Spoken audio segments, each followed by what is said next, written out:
El libro del profeta Jeremías.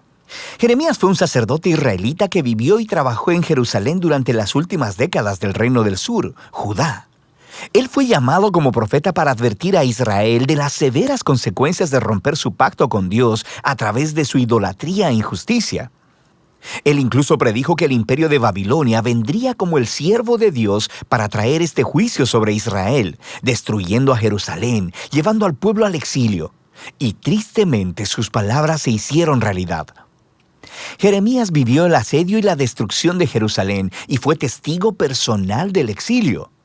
Ahora, este libro surgió de una manera muy interesante. El capítulo 36 nos dice que después de que Jeremías tenía 20 años predicando en Jerusalén, Dios lo llamó a reunir todos sus sermones, poemas y ensayos y a escribirlos. Lo cual Jeremías hizo empleando a un escriba llamado Baruch, quien escribió y compiló todo este material en un rollo.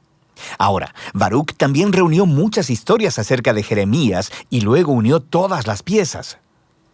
Así que esta es la razón por la que el libro se lee como una antología, como una colección de colecciones.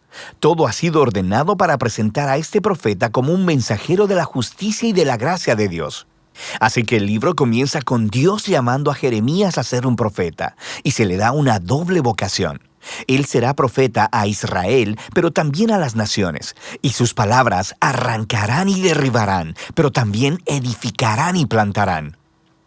En otras palabras, él acusará a Israel y le advertirá acerca del juicio venidero de Dios, pero también tiene un mensaje de esperanza para el futuro. Ahora, esta introducción resume perfectamente la primera gran sección, los capítulos del 1 al 24. Es una colección de los escritos de Jeremías antes del exilio. Y la idea central aquí es que Israel ha quebrantado el pacto con Dios y violado todos los términos del acuerdo que hicieron, el cual está escrito en la Torá. Y de muchas maneras, ellos adoptaron la adoración a toda clase de dioses cananeos, edificando santuarios a ídolos por toda la tierra. Y Jeremías desarrolló la metáfora de la idolatría como adulterio y utiliza el lenguaje de la prostitución, promiscuidad e infidelidad para describir cómo Israel le ha dado su lealtad a otros dioses. Jeremías también acusa repetidamente a los líderes de Israel, los sacerdotes, los reyes, los otros profetas, todos se han corrompido.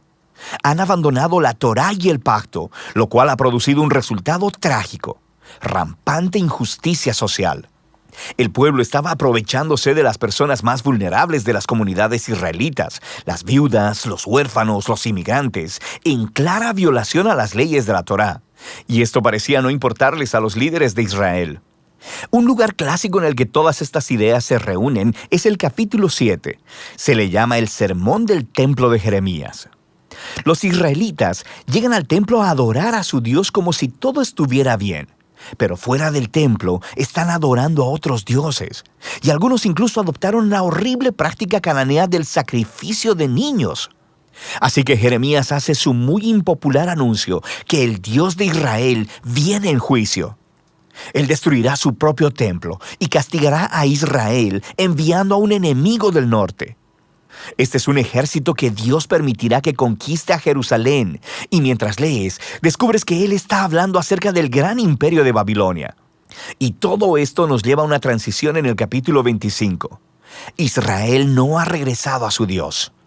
Así que en el primer año del nuevo rey de Babilonia, Nabucodonosor, Dios le dice a Jeremías que anuncie que los ejércitos babilonios están en camino a Israel y a todos sus vecinos para conquistarlos y llevarlos al exilio durante 70 años.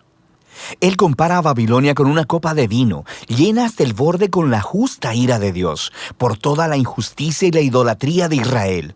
Dios hará que Israel y las naciones beban de esta copa. Ahora, este capítulo es clave para el diseño del libro, porque todo lo que sigue se concentrará en el ataque venidero de Babilonia.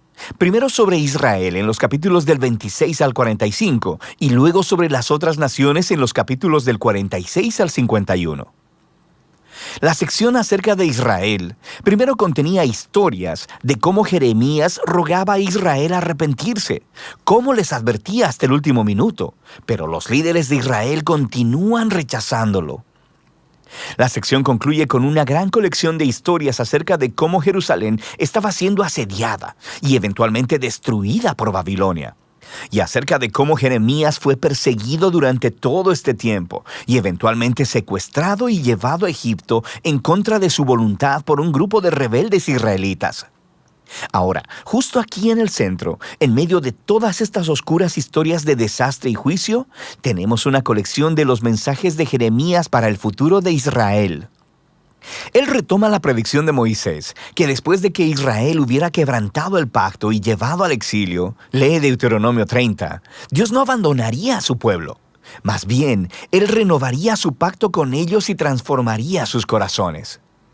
Jeremías desarrolla esta promesa y dice que Dios un día escribiría las leyes de la Torá, no en piedra, sino en los corazones de su pueblo. Él sanará su rebelión para que ellos puedan un día verdaderamente amarlo y seguirlo completamente.